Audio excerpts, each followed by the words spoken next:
Everyone did a really great job thinking about the film Muhammad, Legacy of a Prophet. And I think the film is a really nice introduction to thinking about Islam because we get to see um, a lot of what we could know about Muhammad's life, much of which is recorded in Sunnah and Hadith, right? So let's take a moment to think about just some basic vocabulary for thinking about Islam. So, Islam is the name of the religion, as some of you noted in your response to the textbook. It comes from a sort of group of letters, root letters that means to submit to God's will.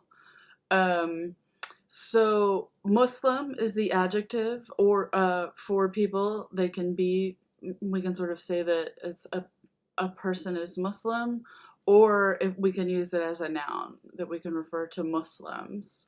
But Islam is only for the religion. Sometimes you will hear people use the word Islamic, and the word Islamic, I would say, is more for structures, whether that's sort of institutional organization or actual material objects. I mean, maybe even something really small, but for example, people will talk about Islamic art and architecture, things like that. But you wouldn't want to refer to a person as Islamic. You would refer to a person as Muslim. It kind of doesn't work the other way, though. You can use Muslim to describe anything: Muslim art, Muslim literature, all those kinds of things. So that's just like a note on the vocabulary. Then the other vocabulary we need to make sure that we know is that the central canonical text, the most authoritative text, is the Quran. So you will see it spelled a few different ways. An older way is Koran, but really today people use Qur, and then often you'll see an apostrophe and then an. Um, so that's because in Arabic, as in Hebrew and other Semitic languages, there's kind of a glottal stop in between the two syllables. But basically, to spell it Quran, even without the apostrophe, is perfectly correct. There's two other types of texts that we could say are part of the Muslim canon, the most authoritative literature, right? So the Quran is at the top, but the Quran doesn't actually tell Muslims everything that they need to know. And so, in particular, for understanding how to practice, although Muhammad is not divine, right? He's in that way he's very different from Jesus.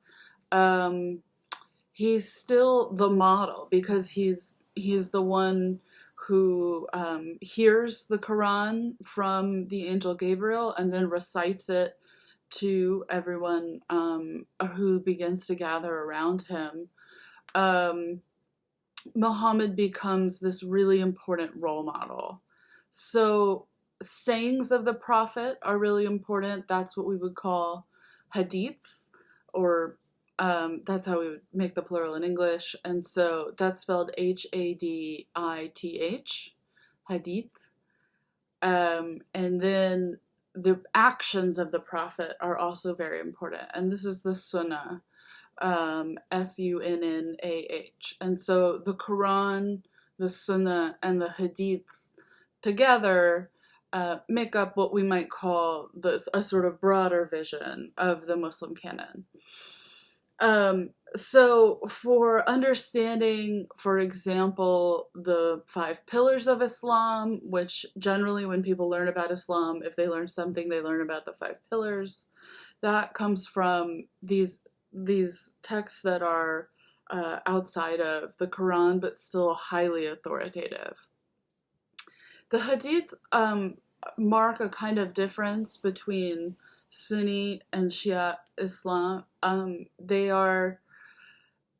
There are many, many, many shared hadiths, but in Shia Islam, because um, Ali is so important, as well as Ali's descendants, then sayings of Ali and saying of his sons and other descendants, and sort of counting all the different imams who came after him according to Shia Islam, these also count as hadiths. So there's a difference between Sunni and Shia hadiths.